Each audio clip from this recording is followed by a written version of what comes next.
তার পুঁজি গলে যাচ্ছে, তার লস হয়ে যাচ্ছে। অতএব যদি তোমার বরফের প্রয়োজন হয় তাহলে তার কাছ থেকে আমার কাছ থেকে বরফ তাড়াতাড়ি ক্রয় করে আমাকে একটু আমার পুঁজি বাঁচাও। ব্যক্তিটা শোনার পর সাথে সাথে বলেন, আমার সূরা আসরের ওয়াল আসরির এর তাফসীর আমার বুঝে এসে গেল যে আল্লাহ তাআলা আসরের কসম কেন খাইলেন। মানুষের মূল্যবান সম্পদ, মানুষের মূল সম্পদ হলো হায়াত, সময়। কথা ঠিক কিনা? আপনি মারা গেছেন, কোনো দাম আছে? আপনার ছেলে আপনার কোনো মূল্যায়ন করবে না? পাড়ায় পাড়ায় মাটি দিবে, পাড়ায় পাড়ায় মাটি দিবে। বুজুর্গ বলেন, আমার সূরা আসরের তাফসীর এবার বুঝে আসতেছে যে আমার মূল্যবান সম্পদ হলো হায়াত। আল্লাহ তাআলা ডাক দিয়ে বললেন, হে দুনিয়ার মানুষেরা, তোর মূল্যবান সম্পদ হলো হায়াত। এই হায়াতের মধ্যে যদি তুই তোর জীবনের 4টা গুণ না অর্জন করতে পারিস, এই 4টা গুণ যদি তোর হায়াতের মধ্যে না আনতে পারিস, তাহলে বান্দা এ মানুষেরা শোন, তাহলে তুই তোর জীবনটাকে ধ্বংস করলি, ক্ষতির মধ্যে ফেলে দিলি, তুই কিন্তু ক্ষতি থেকে বাঁচতে পারবি না। কয়টা গুণ বুঝছেন? আসরের কসম আল্লাহ তাআলা কেন করলেন? আমি খুব সংক্ষেপে কথা বলে যাব, বিস্তারিত বলার সময় নাই। তাহলে আসরের কসম আল্লাহ তাআলা করলেন কেন? সময় আমাদের মূল্যবান সম্পদ। এখন আসেন, সময়ের মধ্যে ওয়াল ওয়াক্তি আল্লাহ তাআলা বলতে পারতেন সময়ের কসম, কিন্তু আল্লাহ তাআলা সময় বাঁচার মধ্যে এমন একটা সময়ের কসম করছেন যে সময়টা খুব সংকীর্ণ সময়, অল্প সময়, আসরের সময়। ওয়াল আসরি, আসরের সময়ের কসম। আসরের সময় কতটুকু? সূর্য যখন পশ্চিম দিগন্তে ঢলে যায় ওই সময় শুরু হয় আসরের রক্ত, আর কোন সময়? যখন এটা অস্ত যায় এই সময় পর্যন্ত থাকে আসরের রক্ত। কথা ঠিক কিনা? কতটুক সময়? 24 ঘন্টার মধ্যে সময়টা খুবই অল্প। কথা ঠিক কিনা? তো এই সামান্য সময়ের কসম আল্লাহ তাআলা করেছেন। আল্লাহ তাআলা বুঝাইলেন, বান্দারে তোর যে সময়টা আমি দান করেছি এই সময়টা কিন্তু লম্বা হায়াত না, লম্বা সময় না, বরং তোর হায়াতটা হইল স্বল্প সময়। কত সময়? অল্প সময়। এখন তোর সূর্য ঢলে যাওয়ার পর ওই সূর্যটা ডুবে যাওয়ার জন্য যেমন দীর্ঘ সময় নাই না, অনেক সময় বাকি থাকে না, তোর হায়াত কিন্তু যে শুরু হয়েছে তুই তো মনে করতেছিস অনেক দিন বাঁচবো, অনেক দিন দুনিয়াতে থাকবো। আসলে তুই অনেক দিন থাকবি না, সূর্য ঢলে গেছে, আর ডুবতে বেশিক্ষণ বাকি নাই। এই জন্য এই অল্প সময়ের মধ্যে তোর হায়াতের জিন্দেগির মধ্যে 4টা গুণ অর্জন করে নে, তাড়াতাড়ি অর্জন কর। হেলায় খেলায় নষ্ট করিস না। আমরা বড় হেলায় খেলার মধ্যে থাকি, টিভির দোকানে বসে বসে সময় নষ্ট হচ্ছে। অনেক মুরব্বী মানুষকে যদি বলা হয়, চাচা আপনি চায়ের দোকানে কি করেন এত সময়, সারাদিন কেন বসে থাকেন চায়ের দোকানে? চাচা জবাব দেয়, সময় কি করব, সময় ফাঁকা সময়, আল্লাহ বেশি সময় দিয়ে দিছে চাচারে, এই জন্য চায়ের দোকানে বসে নষ্ট করে। কিন্তু আমার আপনার সময় কিন্তু হেলায় খেলায় নষ্ট করার জন্য আল্লাহ তাআলা আপনাকে আমাকে দেন নাই। এই জন্য আল্লাহ তাআলা বলছেন, তোর হায়াতের জিন্দেগিটা শেষ হওয়ার আগে এটা কাজে লাগা। বুঝছেন? একটু বুঝছেন? এরপরে আসেন পরের আয়াতে আসেন, ইন্নাল ইনসানা লাফি খুসর। সব মানুষগুলা ক্ষতির মধ্যে। আল্লাহ তাআলা বলেন নাই মুসলমানরা ক্ষতির মধ্যে, খ্রিস্টানরা ক্ষতির মধ্যে, বৌদ্ধরা ক্ষতির মধ্যে, ইহুদিরা ক্ষতির মধ্যে, নাসারারা ক্ষতির মধ্যে। কোন সম্প্রদায়ের নাম ধরে আল্লাহ তাআলা বলেন নাই। আল্লাহ তাআলা সব মানুষগুলাকে বলছেন, সব মানুষগুলাকে আল্লাহ তাআলা বলছেন এরা সবাই ক্ষতির মধ্যে, সকলেই ক্ষতির মধ্যে নিমজ্জিত। আল্লাহ তাআলা ক্ষতি শব্দটা বোঝানোর জন্য যেই শব্দটা এখানে ব্যবহার করেছেন সেটা হলো খুসর। ক্ষতি বোঝানোর জন্য আরবিতে আরো একটা শব্দ ব্যবহার করা হয়, ওই শব্দটার নাম হলো নুকসান। নুকসান শব্দের অর্থ ক্ষতি, খুসর শব্দের অর্থ ক্ষতি। দুইটা ক্ষতি এক জিনিস না। আপনার ব্যবসা করতেছেন, ব্যবসা করার সময় আপনার লস হয়েছে, কিন্তু আপনার পুঁজি আছে, পুঁজি বেঁচে আছে, কিন্তু আপনার লস হয়েছে। বুঝেন নাই মনে হয়? 10,000 টাকা লাগিয়েছিলেন, তো আপনার 10,000 টাকা আছে, কিন্তু আপনার যাতায়াতের লস, সময় লস, এরপরে মূলধন মানে যতটুকু আপনি পাইতে চাইছিলেন, লাভ হবে আশা করেছিলেন, এটা না পাওয়ার কারণে আপনি বলতেছেন আমার লস হয়েছে, সময় লস হয়েছে কি, কিন্তু আপনার মূলধন আছে, 10,000 টাকা আছে, এটাকেও আমরা ক্ষতি বলি, লস বলি, কথা ঠিক কি না? এটারে আরবিতে বলা হয় নুকসান। এটারে আরবিতে কি বলা হয়? নুকসান। আর খুস বলা হয় কি? খুসর হলো আপনার লাভ তো হয়নি, বরং মূলধন যে 10,000 টাকা লাগাইছেন, এই 10,000 টাকা ধরেই সব শেষ, মানে আসলও নাই, পুঁজিও নাই, মানে আসলও নাই, লাভও নাই, মানে আমও নাই, সালাও নাই। এটারে বলে খুস। এটারে কি বলে? খুস। আল্লাহ তাআলা বুঝাইতে চাইলেন, জিন্দেগীর মধ্যে যদি কোন ব্যক্তি 4টা গুণ অর্জন করতে না পারে, তাহলে তার পুরা জিন্দেগিটা তো লস হইলই হইল, বরং তার কোন লাভের মুখ দেখার কোন সুযোগ তো নাই, বরং অনন্তকাল জিন্দেগির জন্য ওই ব্যক্তিটা ক্ষতিগ্রস্ত হয়ে গেল। পুরা জিন্দেগিটা ক্ষতির মধ্যে পড়ে গেল, পুরা জিন্দেগিটা তার লস হয়ে গেল। এখন আসেন, যে 4টা গুণ আমাদেরকে অর্জন করা লাগবে সেই দিকে যায়। সব মানুষগুলাকে ক্ষতির থেকে আল্লাহ তাআলা বাঁচাইতে চাইলেন কেন? কারণ হইল আল্লাহ তাআলা মানুষ সৃষ্টি করেছেন, মানুষ সৃষ্টি করার পর আল্লাহ তাআলা মানুষের প্রতি আল্লাহর দয়া মায়া অনেক বেশি, মানুষের প্রতি আল্লাহ তাআলার মায়া রহমত আল্লাহ তাআলার অনেক বেশি। এই জন্য মানুষগুলাকে আল্লাহ তাআলা ধ্বংস করেন না। হাদিস শরীফের মধ্যে নবীজি সাল্লাল্লাহু আলাইহি ওয়াসাল্লাম বলেন, মানুষগুলা যখন নামাজ পড়ে না, মানুষগুলা যখন রোজা রাখে না, তখন আল্লাহ তাআলার রাগ, আল্লাহ তাআলার গজব মানুষগুলাকে ধরতে চায়। এমনকি জমিনটা পর্যন্ত আল্লাহ তাআলার কাছে আরজি পেশ করে, আল্লাহ তুমি একবার অনুমতি দাও, তোমার এই বান্দা তোমার নাফরমানি করতেছে, আমার ভিতরে নিয়ে নেই। আল্লাহ ডাক দিয়া বলেন, হে জমিন, তোরে সৃষ্টি করছে কে? জমিন বলে, আল্লাহ তুমি। মানুষ সৃষ্টি করছে কে? আল্লাহ তুমি করছো। কার অনুমতি দিছে কে? কই তুমি দিছো। কই ও যদি গুনাহ করে আমি সৃষ্টি করার পর আমার যদি কষ্ট না লাগে, আমি যদি তার উপরে রাগান্বিত না হই, তোর কেন অত খারাপ লাগে? আসমান বলে, আল্লাহ অনুমতি দাও, তার উপরে ভেঙে পড়ি। আল্লাহর ফেরেশতাগুলো বলেন, আল্লাহ অনুমতি দাও, ওদেরকে ধরে জমিনের মধ্যে ধসায় দেই, পিষ্ট করে মেরে ফেলি। আল্লাহ তাআলার রাগ, আল্লাহ তাআলার গজব ওই মানুষটাকে ধরার জন্য যখন দৌড় দেয়, আল্লাহ তাআলা তার দয়াকে ডাক দিয়া বলেন, আমার দয়া, আমার রহমত, আগে আগে দৌড় লাগা, গজবের সামনে যাইয়া বল, ওরে গজব এই মানুষগুলার উপরে, এই আল্লাহর বান্দাদের উপরে এখন আর পড়িস না। এবার রমজানের রোজায় রোজা রাখে নাই, কিন্তু আগামী রমজানের রোজায় ও অবশ্যই রোজা রাখবে। আল্লাহ তাআলা তার বান্দাদের উপরে এত দয়া, এত মায়া। এই জন্য আল্লাহ তাআলা বান্দাদেরকে দয়া করে মায়া করে পথ দেখাইতেছেন, যে যাস না এদিকে ওদিকে যাস না, এই 4টা গুণ অর্জন কর। 4টা গুণ যদি অর্জন করতে পারিস, তাহলে তোরা ক্ষতি থেকে বাঁচতে পারবি। 1 নাম্বার গুণ হলো ঈমানদার হইতে হবে, ঈমানওয়ালা হইতে হবে। ঈমানদার কারা? ঈমানদার হলো তারা যারা মূর্তিকে অস্বীকার করেছে, মূর্তি পূজাকে অস্বীকার করে আল্লাহ এবং তার রাসূলকে মেনে নিয়েছে।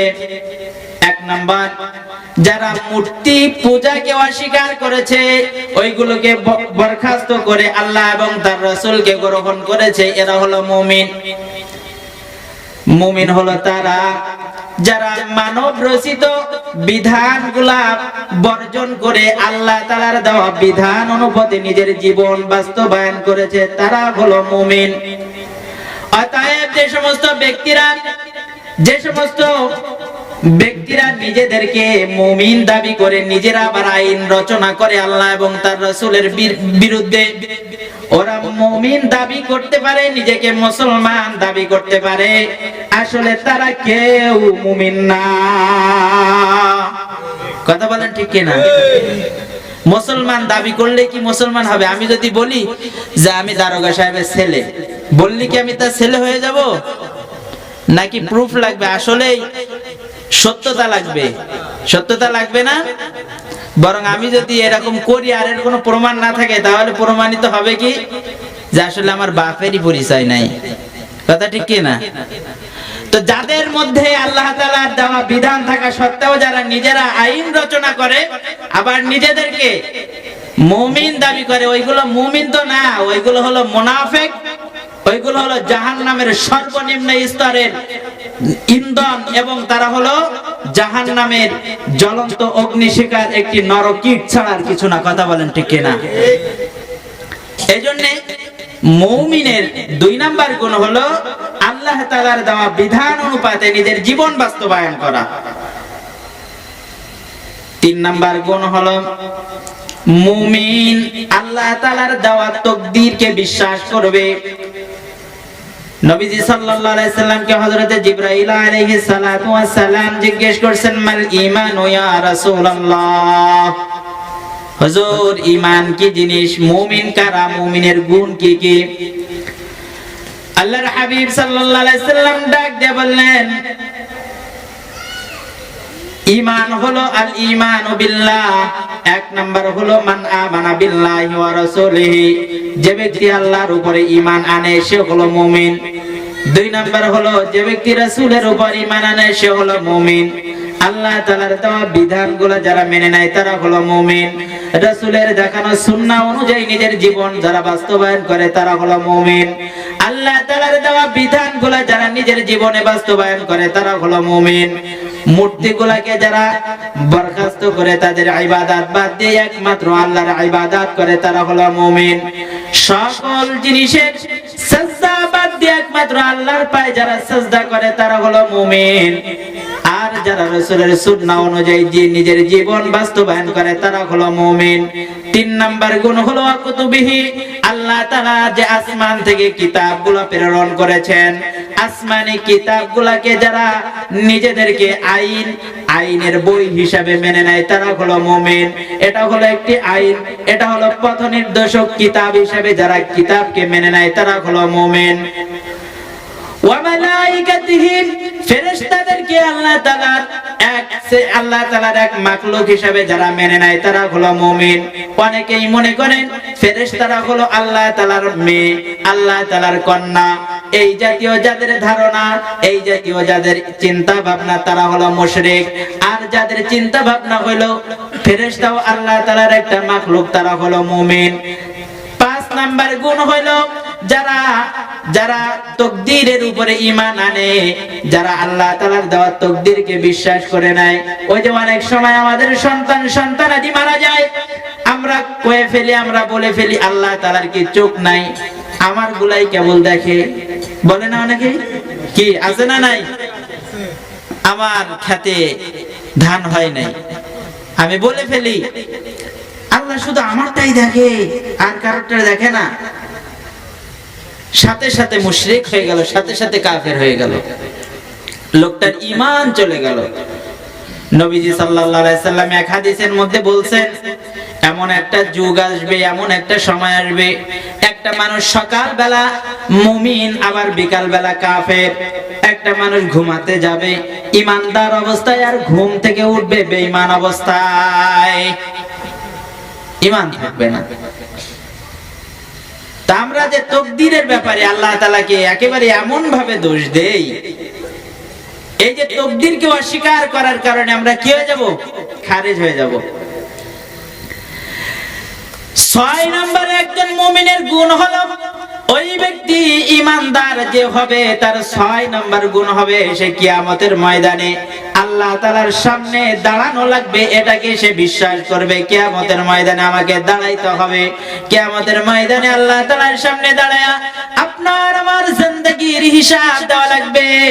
নবীজি সাল্লাল্লাহু আলাইহি সাল্লাম বলেছেন, তিরমিজি শরীফের হাদিস, লা তাযুলু কদাম ইবনে আদম হাত্তা ইউসআল আন আরবা'i খিসাল, আন উমরিহি ফিমা আফনা, ওয়া আন শাবাবিহি ফিমা আবলা, ওয়া আন মালিহি মিন আইনা ইকতাসাবাহু ওয়া ফিমা আনফাকাহু, ওয়া আন ইলমিন মাযা আমিলা বিহি। কিয়ামতের ময়দানে আল্লাহ তাআলা স্বয়ং তার বান্দাগুলোকে চারটা প্রশ্ন করবেন। কোন বান্দা এই চারটা প্রশ্নের উত্তর দেওয়া হবে তিরেকে এক চুল পরিমাণ সামনের দিকে অগ্রসর হইতে পারবে না। কোন ফেরেশতাকে আল্লাহ তাআলা বলবেন না আমার বান্দার হিসাব নাও, বরং আল্লাহ তাআলা স্বয়ং নিজেই তার বান্দাদেরকে হিসাব নেবেন, বলবেন আমার কাছে হিসাব দাও। এক নাম্বার, তোমার একটা 60 বছর, 70 বছর, 80 বছর, 90 বছর, 100 বছর, 200 বছর, 500 বছর, 1000 বছর, 2000 বছরের একটা লম্বা জিন্দেগি আমি আল্লাহ তাআলা তোমাকে দান করেছিলাম।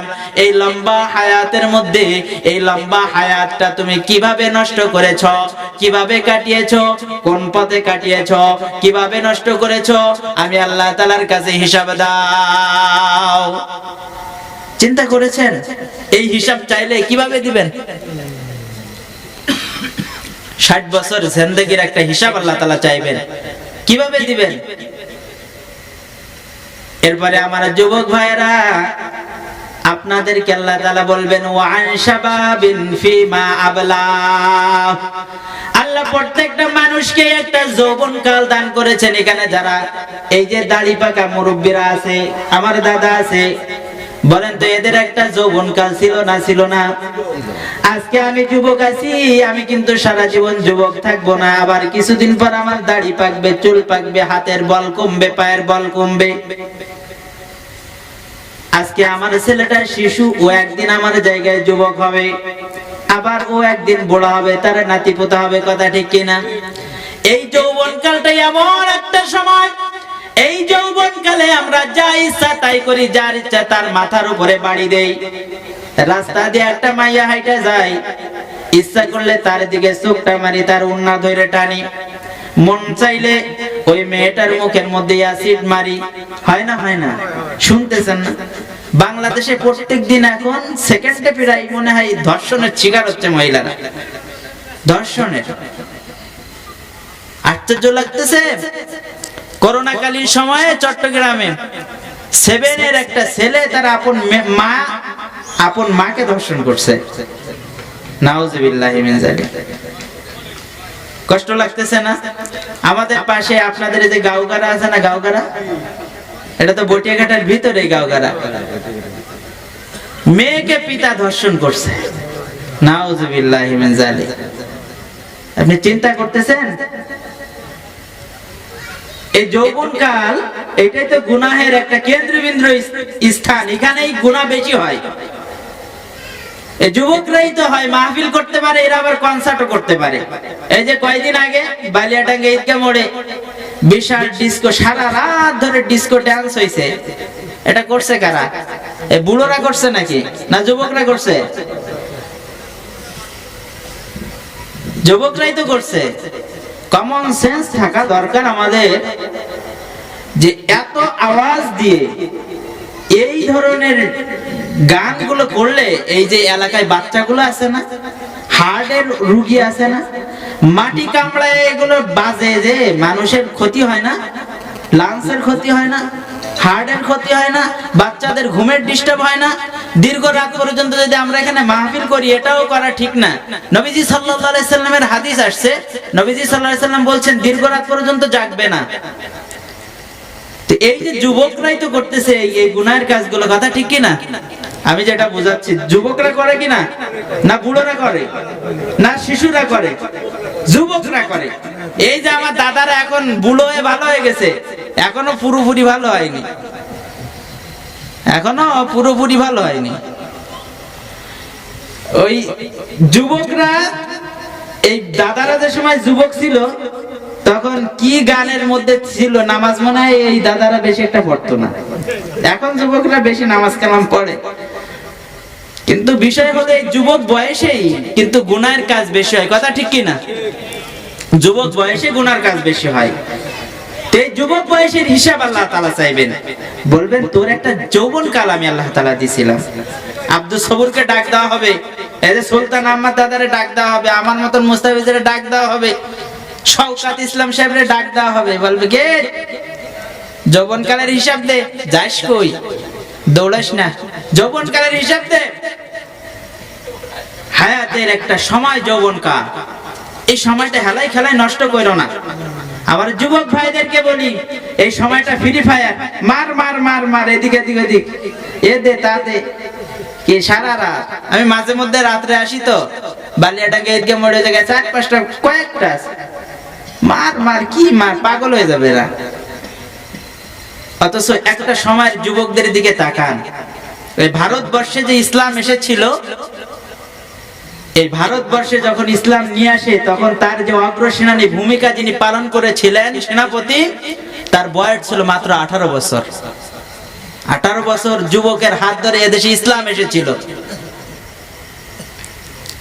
তোমার এই জীবনটা, হায়াতটা, এই যৌবনকালটা হেলাই খেলাই নষ্ট করার সময় না, এটা ইসলামের পথে দেওয়ার মতো সময়, ইসলামকে দেওয়ার সময়। আপনি কি করতেছেন, কোন দিকে? ফ্রি ফায়ার আপনাদেরকে দেওয়া হয়েছে, ফ্রি ফায়ার দিয়ে আপনাদেরকে ইহুদিরা যেন তাদের মিশন সাকসেস করতে পারে। আপনি দেখছেন কোন এই ফ্রি ফায়ার নিয়ে কোন ইহুদিদের ছেলেরা পড়ে থাকে? থাকে না, ওরা এটা নিয়ে পড়ে থাকে না। ওনার হচ্ছে 10:45। ফ্রি ফায়ার নিয়ে তারা পড়ে থাকে না, কিন্তু আমাদেরকে পড়ে থাকতে হয়। মোবাইল যিনি আবিষ্কার করছেন ওই ব্যক্তি বলছেন যে ছেলেদের বা এই মানুষদের জন্য, যে তাদের জন্য সে যে নসিহতটা করছে সেটা হলো জীবনটাকে উপভোগ করুন, মোবাইল তো প্রয়োজনের জন্য। অথচ আমাদের ছেলেদের হাতে মোবাইল উঠে গেছে, পর্নোগ্রাফি দেখতেছে আপনার ছেলে রাত জেগে, সারা রাত আপনার ছেলেটা মোবাইলের মধ্যে আসক্ত। আপনার কখনো হুঁশ এসেছে? আপনি কি মনে করতেছেন এই যে আমরা যারা পিতা হয়েছি, আপনি কি মনে করতেছেন আপনাকে আল্লাহ তাআলা ছাড় দিয়ে দিবে? জিজ্ঞেস করবে না যে তোর কাছে আমানত দেওয়া হয়েছিল, আমানতের কি করছিস? আল্লাহ তাআলা বলেন কুল্লুকুম, আল্লাহর হাবিব বলেন কুল্লুকুম রাঈন ওয়া কুল্লুকুম মাসউলুন আন রাইয়াতিহি, তোমাদের প্রত্যেকেই এক একজন আমানতদার, প্রত্যেকেই এক একজন রাখাল। আর তোমার কাছে যে আমানতটা আল্লাহ তাআলা দিয়েছেন, কিয়ামতের ময়দানে ওই আমানতের হিসাব আল্লাহ তাআলা চাইবেন।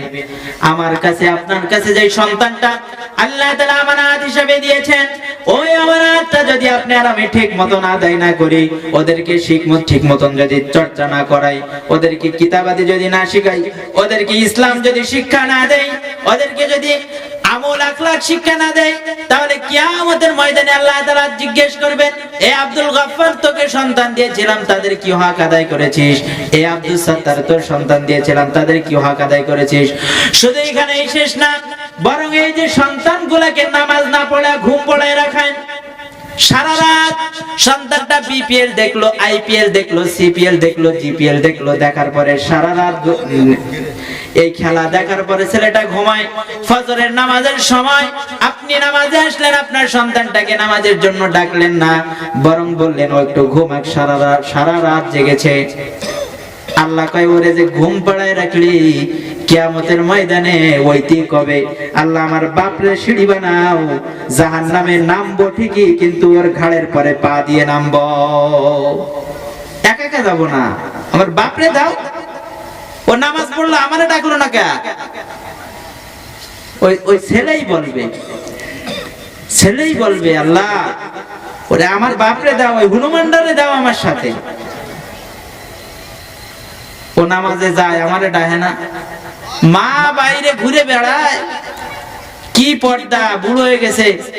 আর মেয়েটারে যুবতী, ওইটারে খোলা মেলা নিয়ে ছেলেদেরকে দেখায় বেড়ায়, দেখো আমার একটা মেয়ে আছে। সবার হক আছে না, দেখায় নিয়ে বেড়ায়। ওই মেয়ে কবে আল্লাহ আমার ওই মারে নিয়ে আস, ওরে খানিক সময় পাড়ায় নেই, তারপরে আমি জাহান্নামে যাব। এই জন্যে আপনার সন্তানটাকে ইসলামের পথে নিয়ে আসেন। আমি বলছি না আপনার ছেলেটাকে মাদ্রাসায় ভর্তি করতে হবে, জরুরি না। একটা ছেলেকে মাদ্রাসায় পড়ানো জরুরি না, কিন্তু একটা ছেলেকে, একটা মেয়েকে ইসলাম শিক্ষা দেওয়া জরুরি। তাকে নামাজ শিক্ষা দেওয়া জরুরি, তাকে ব্যবসা, ইসলামিক ব্যবসা শিক্ষা দেওয়া জরুরি, তাকে হজের বিধান শিক্ষা দেওয়া জরুরি, তাকে রোজার বিধান শিক্ষা দেওয়া জরুরি। ওই ছেলেটাকে একজন ছেলে মুফতি হওয়া জরুরি না, মাওলানা হওয়া জরুরি না, হাফেজ হওয়া জরুরি না, কিন্তু ইসলামের বিধানগুলো জানা জরুরি। একটা ছেলে ইঞ্জিনিয়ার হতে পারে, বানান ইঞ্জিনিয়ার, ইঞ্জিনিয়ার দরকার আছে না নাই? একজন ইঞ্জিনিয়ারের মধ্যে যদি ইসলাম থাকে তাহলে রডের বদলে বাঁশ দিবে না। কি বলেন, কথা ঠিক কিনা? গাড়ি উঠার আগে ব্রিজ ভেঙে পড়বে না। আমাদের এলাকায় তো এমনি নিম্ন অঞ্চল, তো উন্নত যোগাযোগের জন্য একটা ব্রিজ করা হয়েছে, তো ব্রিজে গাড়ি উঠার আগে ব্রিজ শেষ। এটা এক ইঞ্জিনিয়ারই করছে। তো এই যে ইসলামী মূল্যবোধ, ইসলামী শিক্ষা যদি থাকে তাহলে সেইগুলো করবে না, এটা শিক্ষা দেন, যুবকদের মধ্যে শিখান। কারণ আপনার এই ছেলে যখন যৌবনকালের হিসাব দিতে পারবে না, তখন ওই একা একা জাহান্নামে যাবে। আপনার তাই মনে হয়? আপনাকেও নিবে। তখন ওই ছেলে বলবে, আল্লাহ দেখায় দেন, আমার মাকে আমার সামনে নিয়ে আসেন, আমার বাবাকে আমার সামনে নিয়ে আসেন। ওই দুইটাকে, দুইজন লাগে না একটা বাসয় বানাতে, মই বানাইতে? ওই দুইটাকে মই বানান, ওই দুইটাকে মই বানায় আগে জাহান্নামে দেন। ওদের ঘাড়ের পরে পা দেব, ওদের হাতের পরে পা দিয়ে আমি জাহান্নামের মধ্যে নামবো। শুধু এই কথাই ক্ষান্ত হবে না, বলবে আল্লাহ আমাকে দিন কেন আমার পিতামাতা শিক্ষা দিল না, ইসলাম কেন আমার পিতামাতা আমাদেরকে শিক্ষা দিল না, এই জন্য আমাকে যে পরিমাণ শাস্তি দিবা আমার মা বাপকে তার দ্বিগুণ বেশি শাস্তি দিবা। তাহলে বলেন, এদেরকে খাওয়াচ্ছেন, পড়াচ্ছেন, এত হৃষ্টপুষ্ট করতেছেন, আর এরা আপনার জন্য কি দোয়া করবে চিন্তা করে দেখেন। কি করবেন আপনার চিন্তা। কিন্তু আমার যুবক ভাইরা, মা বাপের কথা পরে, তোমার এই যৌবনকালের হিসাব কিন্তু দেওয়া লাগবে। ফুটবল খেলা দেখে, আর ওই যে কি কয়, কি ওই বক্সিং হয় না, কি মারামারি, সারাদিন মারামারি দেখা, টিভি দেখে, পর্নোগ্রাফি দেখে, এরপরে পাবজি, এরপরে কি ফ্রি ফায়ার ইত্যাদি ইত্যাদি খেলে সময়টাকে হেলাই খেলায় নষ্ট কইরো না, হেলাই খেলায় নষ্ট কইরো না। মুসলমানদের অনেক অবদান আছে বিশ্বের জন্য। মুসলমান বিজ্ঞানীদের আবিষ্কার, অনেক আবিষ্কার, অনেক আবিষ্কার আছে মুসলমান বিজ্ঞানীদের। তুমি পড়ালেখা করো, পড়ো, পড়ালেখার দিকে আসো, গবেষণা করেন, পড়েন, কাজে লাগবে। এটা আমার যুবক ভাইদের জন্য নসিহত থাকবে। নামাজ কালাম ছাড়েন না। কিয়ামতের ময়দানে যে হুজুর একটু আগে নামাজের বয়ান করে গেল, এই নামাজ ছাড়েন না, রোজা ছাড়েন না। সামনে রমজান মাস আসতেছে, এই কারা কারা রোজা রাখবেন একটু হাত জাগান তো। লিল্লাহি তাকবীর। আল্লাহ তাআলা আপনাকে আমাকে সকলকে রোজা রাখার তৌফিক দান করুন। রোজা ছাড়বেন না। এই রোজা নিয়ে গবেষণা করছে অক্সফোর্ড বিশ্ববিদ্যালয় থেকে, রোজার উপরে তারা দীর্ঘদিন পর্যন্ত গবেষণা করছে। রোজায় কি লাভ? তারা 1-2 মাস রোজা রাখে নাই, বছরের পর বছর রোজা রাখছে। রোজার যে সিস্টেম, নিয়ম কানুন, এই নিয়ম কানুনের উপর ভিত্তি করে তারা বছরের পর বছর রোজা রাখছে। রোজা রাখার পর তারা একটা সিদ্ধান্তে উপনীত হয়েছে। তারা বলছে যে যারা রোজা রাখবে এদের কোনোদিন ক্যান্সার হবে না। সুবহানাল্লাহ বলেন। বিজ্ঞানীর, আধুনিক বিজ্ঞান বলতেছে আমাদেরকে, এই অক্সফোর্ড সবে মাত্র এগুলো বের হয়েছে, তাদের রায়গুলা, গ্যাস্ট্রিক হবে না, আলসার হবে না, ক্যান্সার হবে না। অথচ আমরা বলি আমার গ্যাস হয়, আলসার, ক্যান্সার, এই কয়ে আমরা রোজা রাখি না। বুঝেন নাই? কিন্তু শরিয়া যেভাবে রোজা রাখার কথা বলছে আমরা সেইভাবে রোজা রাখি না। সারাদিন পরে পেঁয়াজু খাই কোন শালা, এটা খাইলে গ্যাস বেশি হয় না কমে? বেশি হয় না? তো সারাদিন পরে যা খাইলে গ্যাস হবে, রোজা রাখলাম গ্যাস কমাইবো, আলসার না হয় সেই জন্য, আর সারাদিন না খাওয়ার পরে যা খাইলাম গ্যাস। এখন বলেন তাহলে ওদের এই থিওরি খাটবে? তো বলবেন যে বিজ্ঞানীরা ঠিক কথা বলে নাই। আসলে মূলত যেভাবে রাখার কথা সেভাবে আমি রাখি নাই, কথা ঠিক কি না? এজন্য রোজা রাখবেন ইনশাআল্লাহ। যাদের বিশেষ করে যাদের গ্যাস আছে ইনশাআল্লাহ কমে যাবে। রমজান মাসে রোজা রাখবেন। রোজার শেষে রোজা ভাঙার সময়, রোজা যখন খুলেন এই সময় খুরমা খেজুর আছে না, খেজুর, এই খেজুর খাবেন, পানি খাবেন, বেশি করে পানি খাবেন, খুরমা খেজুর খাবেন, তাহলে আপনার কাজ হবে। রাসূল সাল্লাল্লাহু আলাইহি ওয়াসাল্লাম ইফতারি করার জন্য দুইটা জিনিসের কথা বিশেষভাবে বলছে, যে যারা খুরমা খেজুর, খেজুরের কথা আসছে, খেজুর খাওয়া এবং পানি খাওয়া। তো যুবক ভাইদেরকে কি বলতেছিলাম, যে যুবক বয়সের হিসাব আল্লাহ তাআলার কাছে দেওয়া লাগবে। আল্লাহ তাআলা জিজ্ঞেস করবেন, ওয়া আন শাবাবিন ফিমা আফনা, এ আমার বান্দা, তোর আমি একটা লম্বা হায়াত দান করেছিলাম, লম্বা একটা যৌবনকাল দান করেছিলাম, 20 বছর 30 বছরের একটা যৌবনকাল। এ বান্দা বল, ওই যৌবনকালটা তুই কোন কাজে খাটাইছিস, ওই যৌবনকালটা কোন কাজে খরচ করছিস, আমাকে হিসাব দে। যেই বলবে আল্লাহ যৌবনকালটা মমতাজের গান শুনতে শুনতে নষ্ট করেছি, যৌবনকালটা সাকিব খানের ছবি দেখতে দেখতে নষ্ট করেছি, বুঝেন না? যৌবনকালটা বিভিন্ন ব্যক্তির ছবি, বিভিন্ন ব্যক্তির পর্নোগ্রাফি দেখে দেখে নষ্ট করেছি।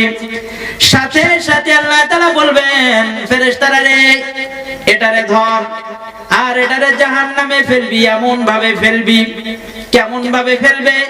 আল্লাহ তাআলা বলেন, ওর গালের মধ্যে দিয়ে একটা শিকলি ঢুকানো হবে, ওই শিকলিটা মলদ্বার দিয়ে বের করা হবে, মলদ্বার দিয়ে শিকলিটা বের করে দুইটা শিকলিকে এইভাবে টান দেওয়া হবে, মলদ্বার আর মুখটাকে একসাথে করা হবে, গোল হবে না হবে না?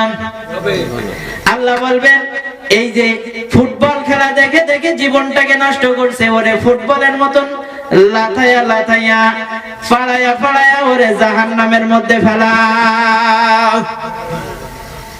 নাউযুবিল্লাহি মিন যালিক। ফুটবল খেলা দেখবেন, ফুটবল বানায়া জাহান্নামে দিবে।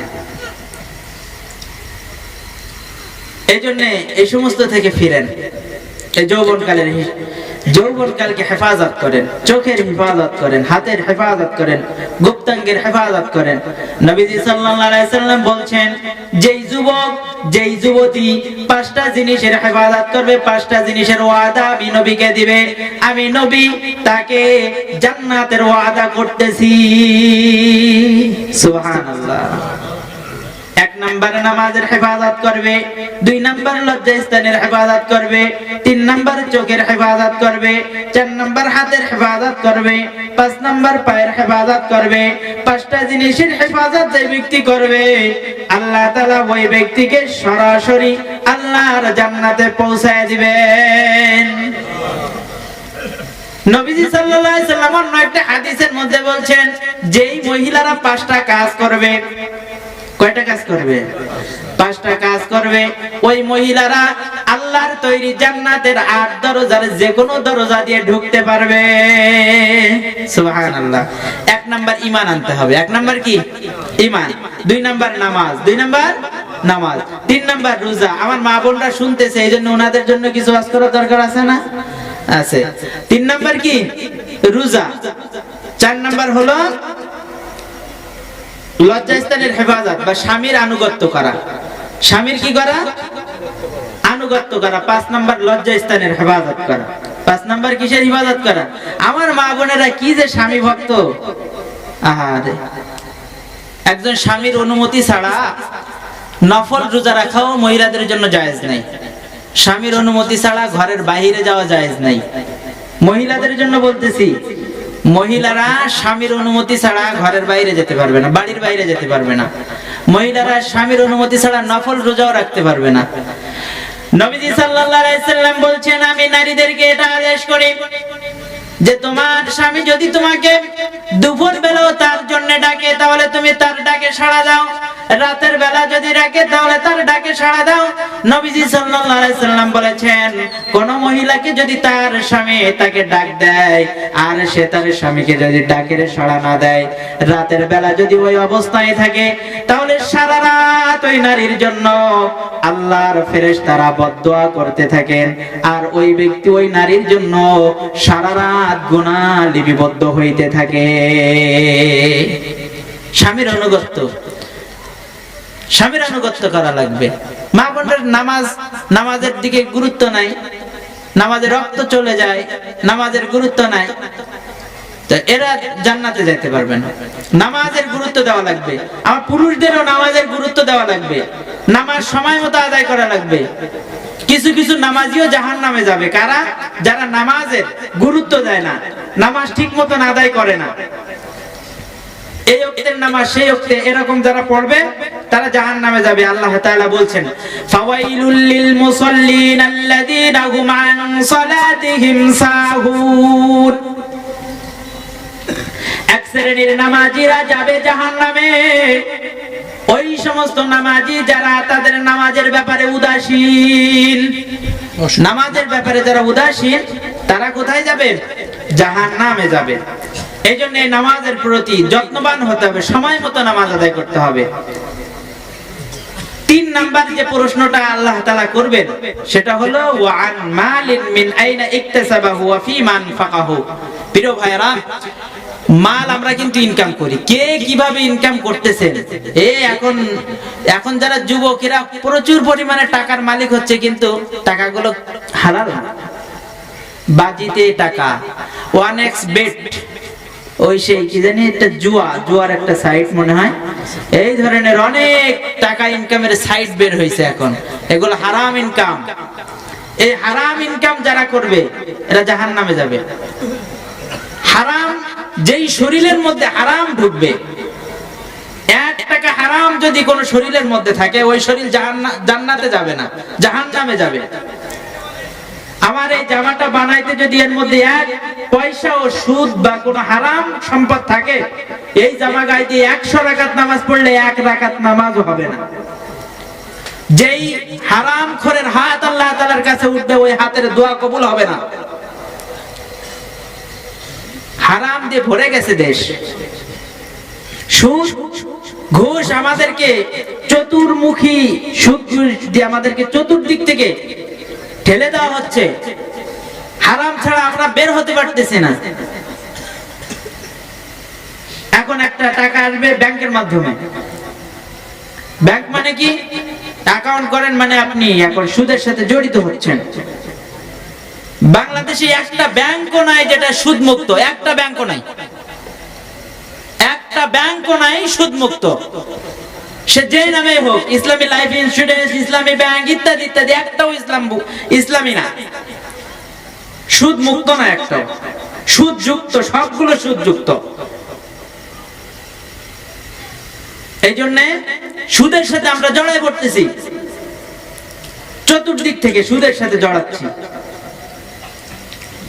এই জন্য আমাদেরকে এই সুদ, ঘুষ এগুলো মুক্ত একটা আমাদের অর্থনৈতিক ব্যবস্থা হইতে হবে। আল্লাহ তাআলা জিজ্ঞেস করবেন, মিন আইনা ইকতাসাবাহু ওয়া ফীমা আনফাকা। মালটা কিভাবে ইনকাম করছিস, কোন ভাবে ইনকাম হইলো তোর? বনের জমি ফাঁকি দিয়ে খাইছিস কিনা? বনের জমি, ফাঁকি দেওয়া জমি দিয়ে যত রোজগার হচ্ছে, আপনার বোনকে দেন না, আপনার বোনের জমি আপনি করে খান কে?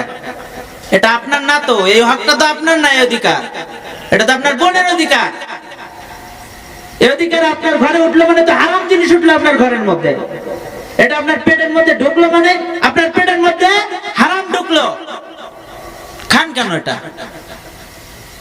এই হারাম শরীর নিয়ে নামাজ পড়তেছেন, দোয়া করতেছেন, নামাজ হচ্ছে না, দোয়া কবুল হচ্ছে না। আপনি যদি কোন আল্লাহর ওলির সাথে দোয়া করেন, আল্লাহর ওলির দোয়াটাও হবে না। এক মজলিস ভর্তি দোয়া হচ্ছে, এখানে একজন সুদখোর আছে, কারোর দোয়া কবুল হবে না।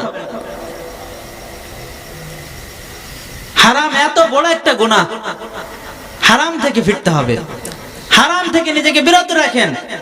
দরকার নাই তো আপনার কোটিপতি হওয়ার, কোন একজন ব্যক্তি বলেছিল ভালো থাকার জন্য বিলাসবহুল বাড়ির দরকার হয় না, কোটি কোটি টাকার দরকার হয় না, লক্ষ লক্ষ টাকার দরকার হয় না, ছাদের নিচে থাকার দরকার হয় না, গাছের নিচে থেকেও শান্তিতে থাকা যায়, ভালো থাকা যায়, কিন্তু ভালো দেখানোর জন্য সুদ খাইতে হয়।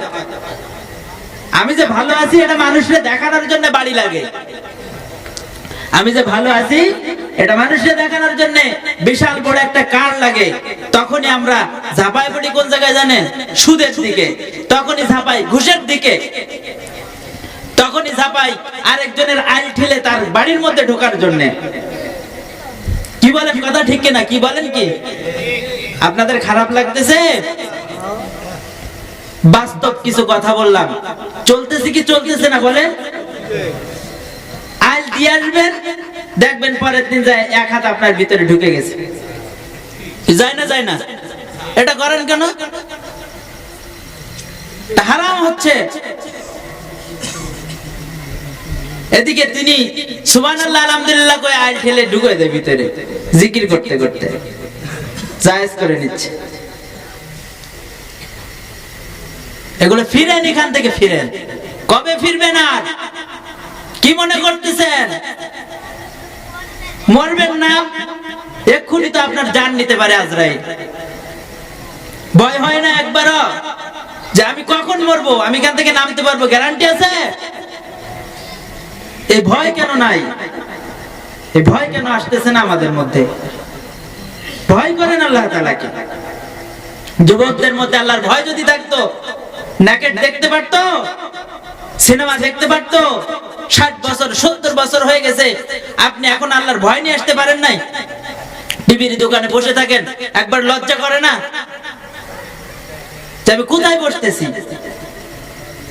এখনো গুনার মধ্যে আছেন, এখনো ফেরার সময় হয় নাই আপনার। আল্লাহ তাআলা বলতেছেন, আমি বলতেছি না।